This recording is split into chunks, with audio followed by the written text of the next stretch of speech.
Los sistemas de combustible actuales incluyen muchos componentes, tal como los tanques de combustible, líneas, mangueras, accesorios de unión, bombas de combustible, inyectores, bombas de inyección y filtros de combustible primarios y secundarios. Además, algunos de los motores actuales incluyen separadores de combustible y agua.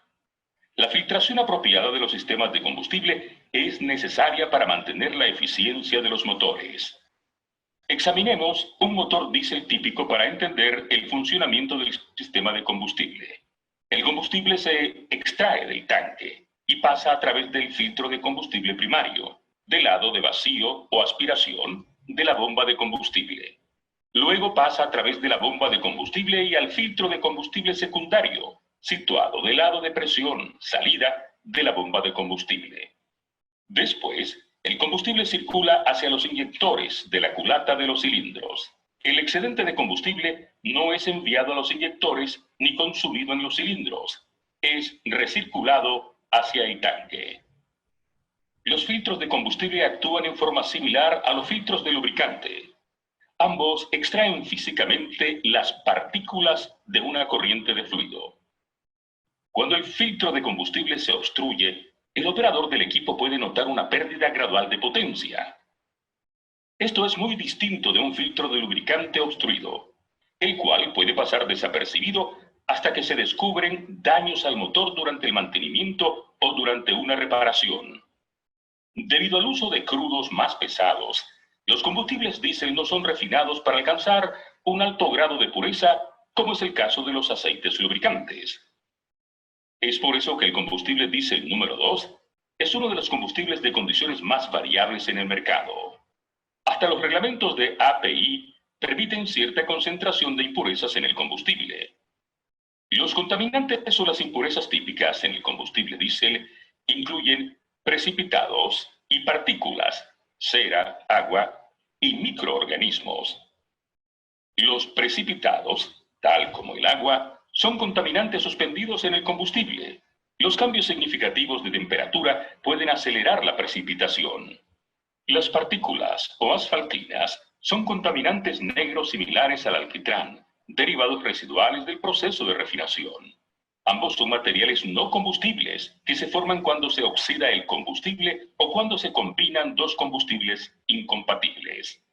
Debido a que los precipitados y las partículas típicamente son más pesados que el combustible, tienden a depositarse en el fondo del tanque y es posible extraerlos. La cera, en moderación, es un componente conveniente del combustible ya que suma energía. Sin embargo, cuando baja la temperatura, la cera cambia de estado y puede producir problemas. La temperatura a la cual la cera comienza a formar cristales sólidos es el punto de turbidez del combustible. El combustible se ve opaco, pero aún fluye. El punto de fluidez o punto de flujo es la temperatura a la cual el combustible se gelifica y ya no fluye. La cera gelificada puede restringir y finalmente detener el flujo de combustible a través del filtro. El agua es el contaminante más frecuente y posiblemente el más nocivo. Destruye las propiedades lubricantes del combustible, lo cual puede averiar las bombas o las boquillas de los inyectores. El agua se encuentra en el sistema de combustible en dos formas, emulsionada y libre. El agua emulsionada es el resultado del proceso de refinación y no es fácil extraerla del combustible. Cuando la temperatura exterior cambia y se produce condensación, puede entrar agua libre al combustible. También puede entrar a los vehículos y a los tanques de almacenamiento durante la transferencia de combustible.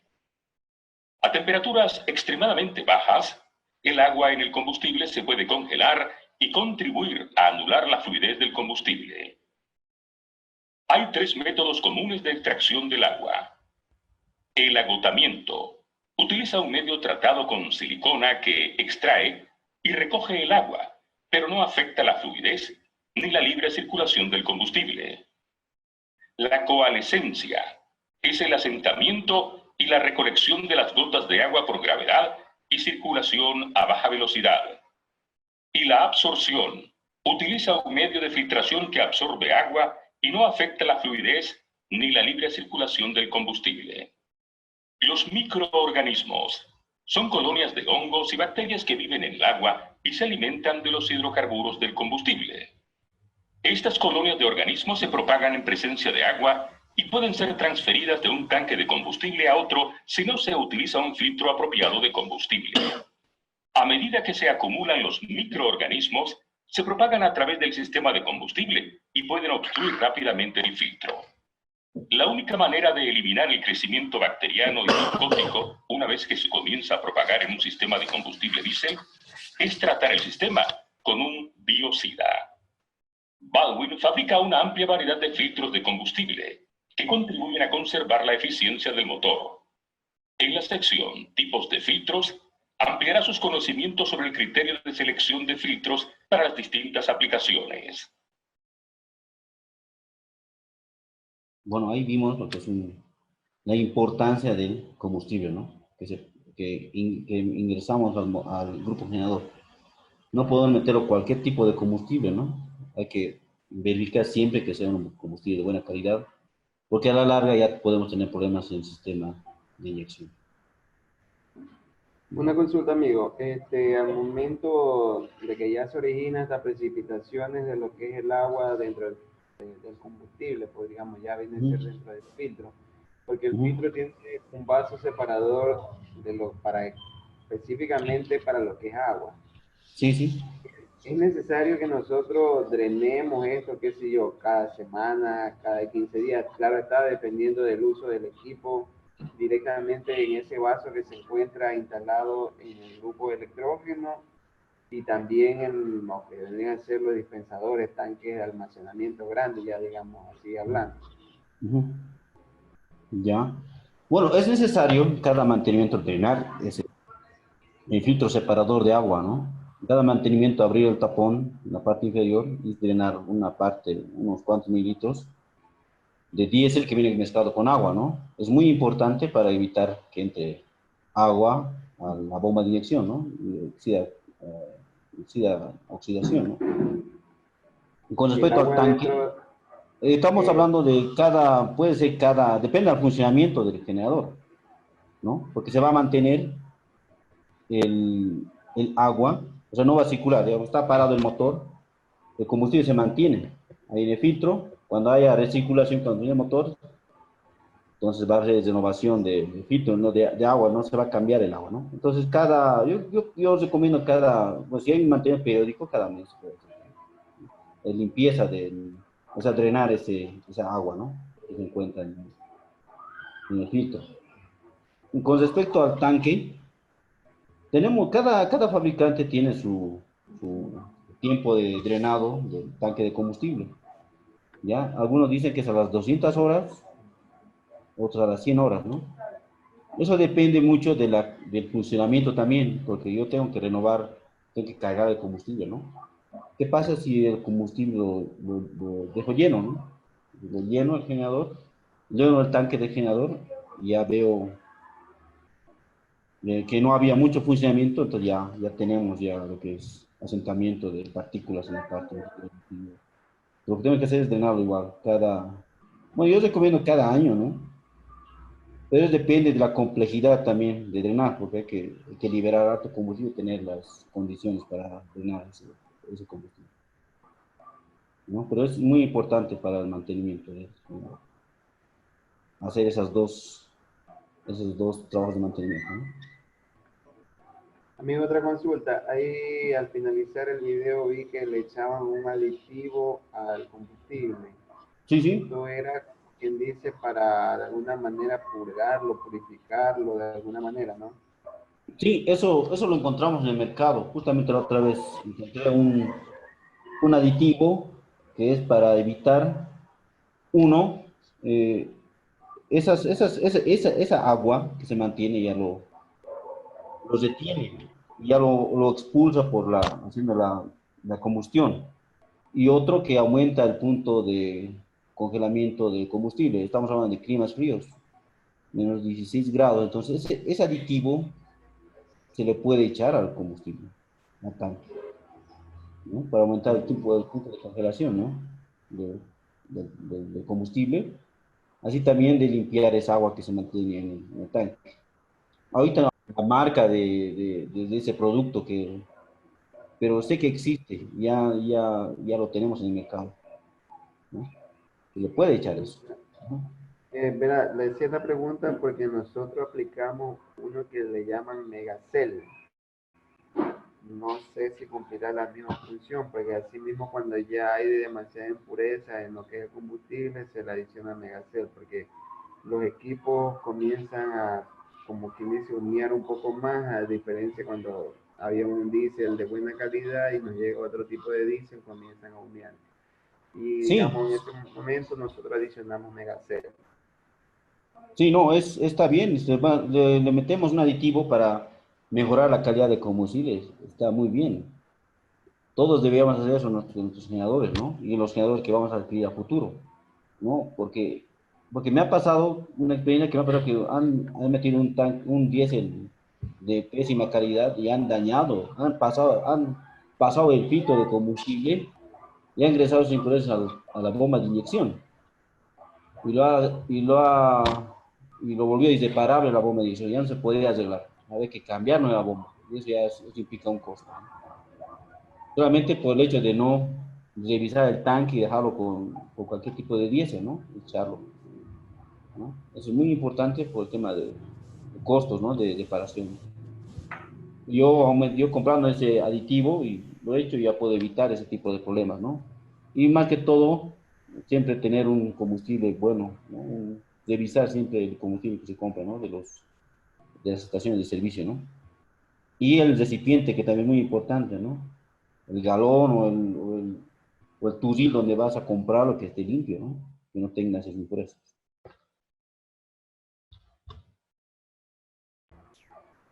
Bueno, eh, continuamos. Continuamos con el Sí, sistema de... continuamos, continuamos. Vamos a hablar de qué son las bombas de inyección, una parte más técnica, y los tipos de bombas de inyección. Bueno, en un sistema de inyección, una bomba de inyección recibe el combustible y lo comprime a los inyectores de acuerdo al orden del motor. ¿Ya? Tenemos lo que es una bomba lineal, una bomba rotativa y el sistema Common Rail, ¿no? Ya vienen en los generadores de mayor gama, ¿no? Vamos a describir cada uno, el funcionamiento de cada sistema, ¿no? La bomba de inyección en línea, las bombas de inyección están formadas de un elemento de bombeo con un cilindro y un émbolo de bomba por cada cilindro de motor. Es prácticamente un motor pequeño que tiene un cilindro y un émbolo, ¿no? Bomba de inyección rotativa. Por dentro de esta bomba es una bomba de aletas que aspira combustible del depósito y lo introduce al interior de la cámara de la bomba, ¿no? Y el sistema Common Rail, que es un sistema de inyección, pues una bomba de alta presión que comprime combustible con un colector de combustible a alta presión. Estamos hablando de muchísima presión, más de 2000 bares estamos hablando. Desde este colector, los tubos de conexión suministran cada inyector, que está controlado por un eco, por el eco del motor, ¿no? Ese sistema funciona con un eco. Estamos hablando de un motor de mayor gama, ¿no? De mayor potencia, donde tienen el sistema Common Rail. ¿Ya? Tengo un video del sistema de funcionamiento de Common Rail, no sé si lo quieren ver o saltamos al siguiente tema. Toma el video, ponga el video, amigo. ¿Ya? Vamos a ver un video.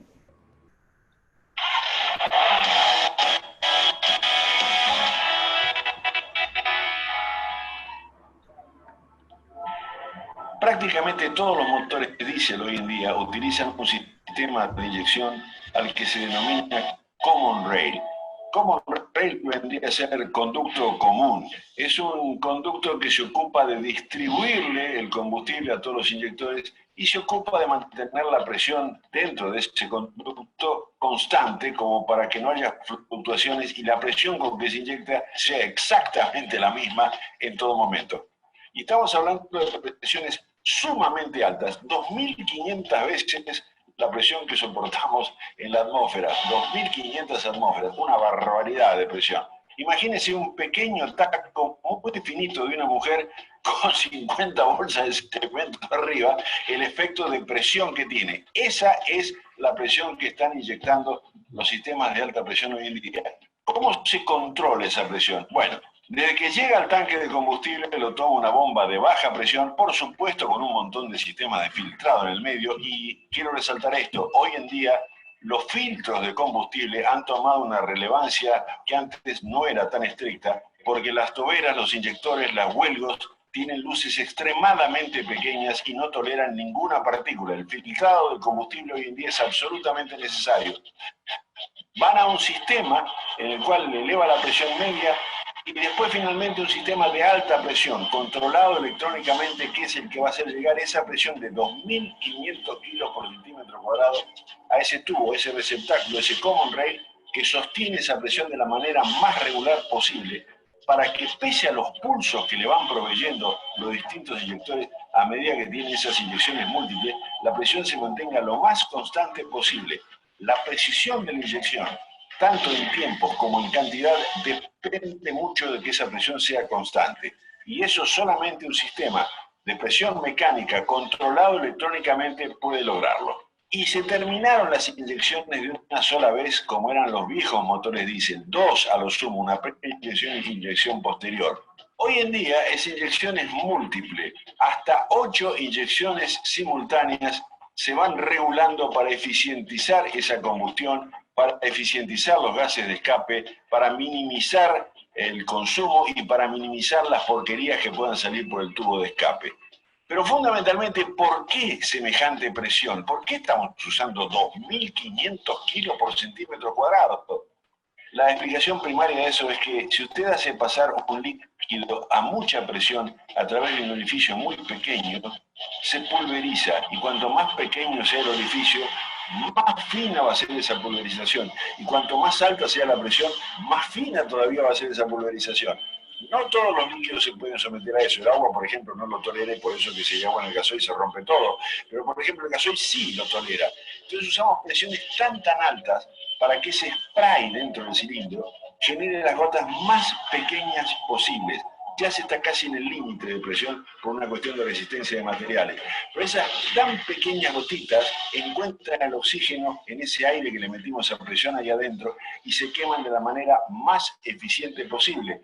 De esa manera estamos aprovechando al máximo el combustible y quemándolo de la mejor manera posible. Es decir, estamos ganando en economía, estamos reduciendo emisiones y estamos reduciendo partículas de carbono. Un balance casi perfecto.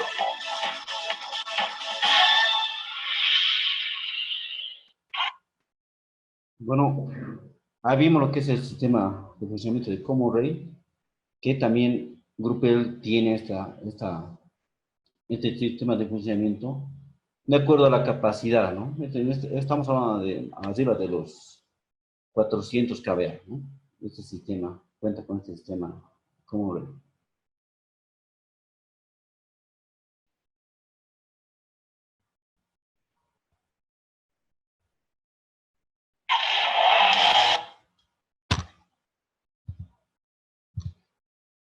Vamos a ver un poco de lo que es el sistema de aire.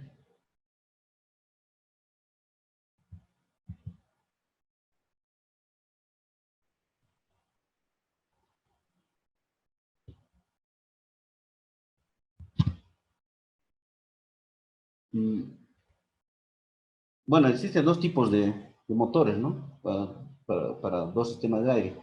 Existen motores atmosféricos y los motores sobrealimentados. En el caso de los motores atmosféricos, el aire atmosférico se introduce a la cámara de combustión mediante un ligero vacío, provocando el descenso de los pistones.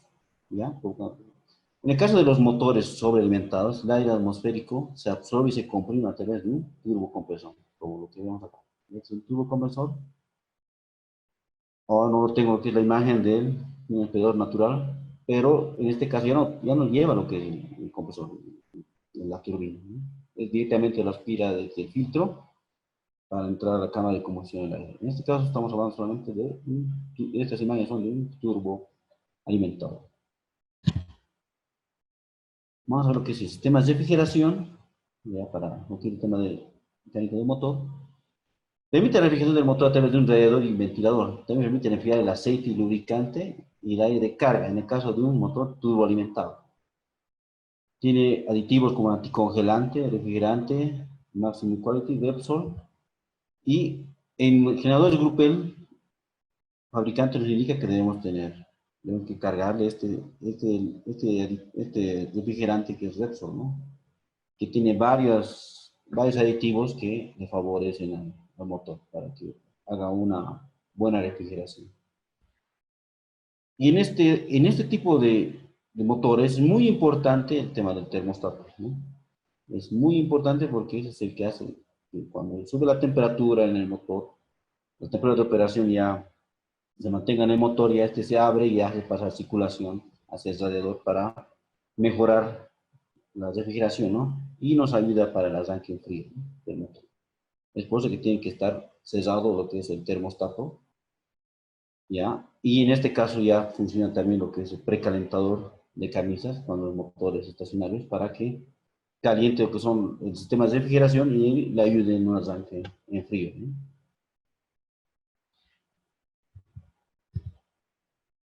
Ahora vamos a ver un poco de alternadores. ¿Ya? Tenemos estos tipos de alternadores que maneja Grupel, y tenemos también la opción de elegir cuál nos conviene de acuerdo a nuestro requerimiento. Tenemos el alternador Grupel, en portugués, estamos en un alternador Stanford, un Web, Magnetic, Leroy Sommer, Macaltre, ¿no? Los más conocidos son Stanford, Grupel y Leroy Sommer. No manejamos mucho lo que es Web, Magnetic, me acaban de escribir al chat, ¿sabes? Dice acá, ¿cada cuánto se realiza la limpieza de filtro de combustible normalmente? Bueno, no se realiza la limpieza de filtro, solamente hay que cambiarlo el filtro. No es aconsejable hacer la limpieza de filtro, a menos que esté en un sitio alejado y yo requiera hacer cambio, bueno, lo que se hace es a veces lo limpia con gasolina, pero no es aconsejable. No, eso sería en el peor de los casos, pero lo que es aconsejable sí es el cambio del filtro de combustible, no limpieza. Solamente lo único que se puede hacer la limpieza es del filtro de aire. Ya. Abel me indica, ¿para qué existe la presión en esa explosión? ¿Cuánta energía eléctrica sea necesaria? ¿Para qué existe esa presión? No entiendo su pregunta. En cuanto a instalación de generadores, puede ser instalado en un cine o teatro? Bueno, claro que sí, el generador puede ser aplicable para cualquier tipo o sea, se lo puede usar para cualquier tipo de aplicación. Por ejemplo, si quieren hacerlo en un cine o teatro, tiene que ser un generador de cabina, tiene que ser un encabinado, para evitar el ruido hacia el cine o teatro, o en este caso que tiene un sótano, ¿no?, para evitar el sonido. Pero eso puede aplicar en cualquiera de esos sitios, el cine o teatro, de acuerdo a la demanda, ¿no?, al consumo eléctrico, se puede dimensionar el generador. Y ahí se puede aplicar, ya les he mostrado qué requerimientos y adecuación necesito en el ambiente para poder instalar el generador, ¿no?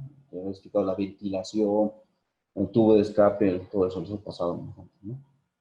Pero se puede instalar un generador. Aquí me dice otro, ¿qué puede ocurrir si hacemos funcionar el generador 15 minutos sin carga cada 15 días?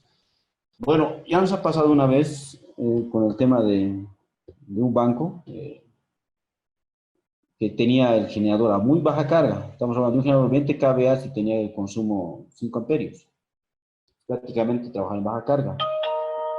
Lo que pasa cuando lo hago funcionar sin carga, pasa que el aceite que no está quemado en la cámara de combustión se expulsa hacia el escape, en este caso al silenciador, y el silenciador se llena de aceite. Y yo si lo hago funcionar con mucho tiempo sin carga, entonces el aceite o sea, lo expulsa el aceite al tubo de escape, eso no quemamos el aceite. Y entonces tenemos ya pérdida de aceite, ¿no? Y la degradación rápida del aceite, y así también como no hemos quemado, no está funcionando el generador a plena carga, Entonces hacemos que el aceite no queme, entonces ya se forma sedimentos en las camisas del motor. Y eso puede provocar daños en el motor a futuro. Ya dejamos sin aceite y ya tenía que salir una alarma de baja presión de aceite y no tiene que pararse. Para solucionar eso hay que cambiar el aceite, hay que hacer lo que es una prueba con carga. Estamos hablando de una carga resistiva, carga fantasma, que conectamos al generador para que pueda quemar ese sedimento que se encuentra en las camisas y así liberamos, limpiamos el sistema de lubricación. No, no es aconsejable con baja carga, ¿no? Durante mucho tiempo, ¿no? Ya prácticamente ese generador está degradado, ¿no? Le bajamos mucha carga. ¿Ya? Bueno, ya no tengo más mensajes, vamos a continuar con alternadores. Bueno, un alternador consiste en una máquina eléctrica síncrona que transforma la energía mecánica, generalmente producida por un motor de combustión interna. Con esa energía mecánica, lo que generamos es energía alterna, ¿no? Tensión alterna a través de una inducción electromagnética. La máquina eléctrica síncrona es una máquina cuya rotación es proporcional a la frecuencia. Estamos hablando que yo lo hago revolucionar a 1500, yo tengo 50 Hz. Lo hago revolucionar a 1650, yo tengo los 60 Hz. Y eso depende de la zona, ¿no? Del lugar donde se quiera instalar el grupo generador. Y se puede configurar eso mediante un controlador o en el AVR.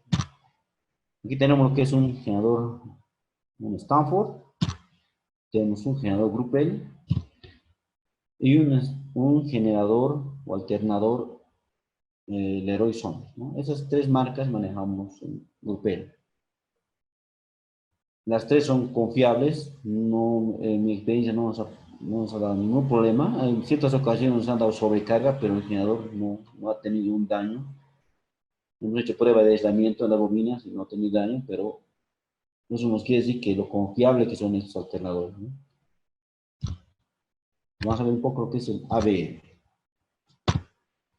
El ABR es el regulador automático de voltaje que está instalado en el alternador. Su función es garantizar los valores de voltaje en los terminales del estator. Recibe la energía alterna a través de los terminales de salida del alternador y con eso ya hacemos lo que es regula la corriente de excitación en función a la salida del alternador. ¿Ya? Aquí tenemos lo que es el ABR, aquí tenemos las terminales, el estator, el diodo rotatorio y lo que es el armadura, ¿no? El isolamiento. ¿Ya? Ahora vamos a ver lo que es un panel de control en el grupo generador grupero. Amigo, Vamos a una ver, consulta. dígame.